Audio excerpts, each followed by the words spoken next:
Hola, ¿qué tal chicos? Hoy vamos a ver lo que es licuefacción de un gas, ¿no?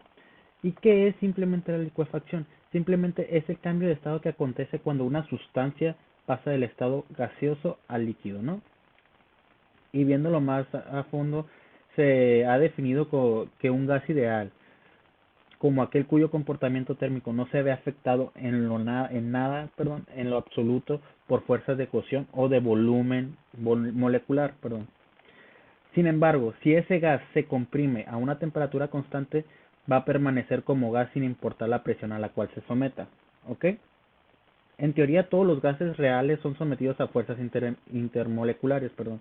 Sin embargo, a bajas presiones y altas temperaturas, los gases reales se conforman en una forma similar a lo que es un gas ideal, ¿no?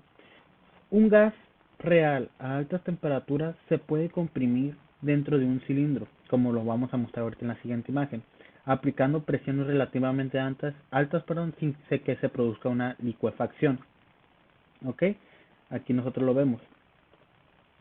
Vemos nuestra primera, ¿no? Nuestra primera gráfica le estamos aplicando una compresión, perdón, o una presión muy alta y vemos que no hay una licuefacción.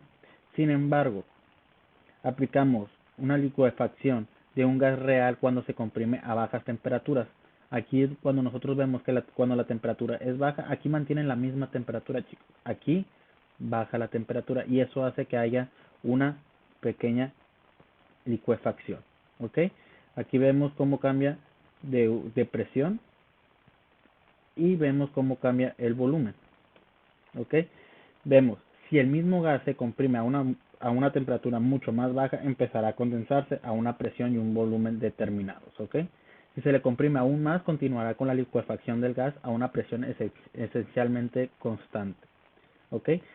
Ahora se va a empezar a realizar una pequeña compresión a una alta temperatura y se diseñó un experimento para temperaturas cada vez más bajas. Al final alcanzará una temperatura en la cual el gas empezará a licuar bajo compresión, ¿ok?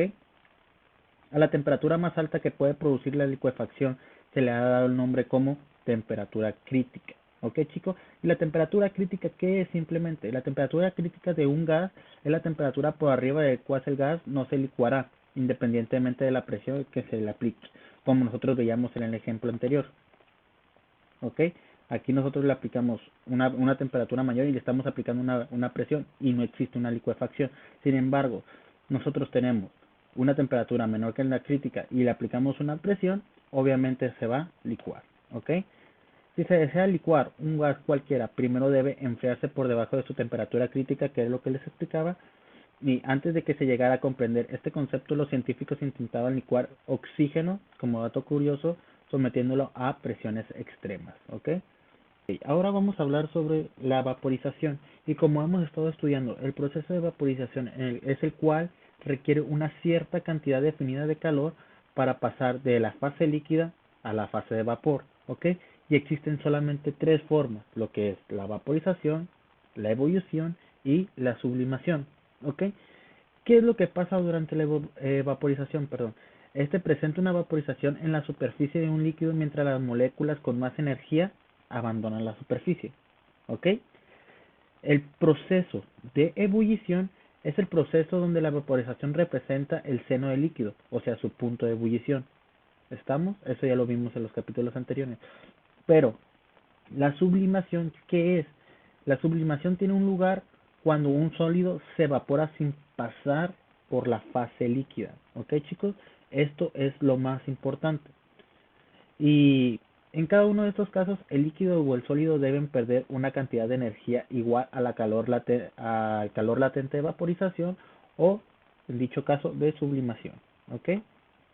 Y aquí vemos una molécula cercana a la superficie de un líquido experimenta una fuerza neta hacia abajo, que es lo que estamos viendo aquí. Únicamente las moléculas con más energía son capaces de superar esta fuerza y abandonar el líquido. ¿Ok, chicos? Ahora, la teoría molecular de la materia supone que un líquido está formado por moléculas agrupadas muy cercanas a unas a otras, ¿ok? Estas moléculas tienen una energía cinética media que está relacionada con la temperatura del líquido. Entre más aumenta, mayor va a ser la velocidad o la energía cinética de las moléculas, ¿ok?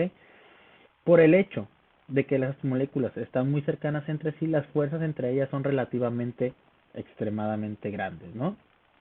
A medida que una molécula se aproxima a la superficie del líquido, como se muestra en la figura anterior que vimos, experimenta una fuerza resultante que lo empuja hacia abajo.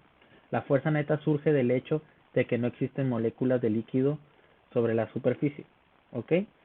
Únicamente las partículas que se mueven con mayor rapidez pueden llegar a la superficie con la energía suficiente para sobrepasar la fuerza de posición. ¿Estamos? Se dice que estas moléculas se evaporan debido a que al abandonar el líquido se convierten en partículas de gas típicas. ¿Ok? En vista en que solo las moléculas con mayor energía son capaces de separarse de la superficie, la energía cinética media de las partículas permanece en el líquido y este se reduce, ¿ok? Por lo tanto, la evaporización es un proceso de enfriamiento, se podría decir así. Si se deja usted caer unas gotas de alcohol en el dorso de su mano, sentirá una sensación de enfriamiento, ¿ok? La rapidez de vaporización es afectada por la temperatura del líquido y el número de las moléculas por encima del líquido, o sea, en este caso la presión, el área de la superficie expuesta y el grado de ventilación presente. Teniendo esto claro, nos vemos chicos, espero que me hayan entendido. Cualquier cosa déjenmela en la casita de comentarios. Nos estamos viendo. Chau chau.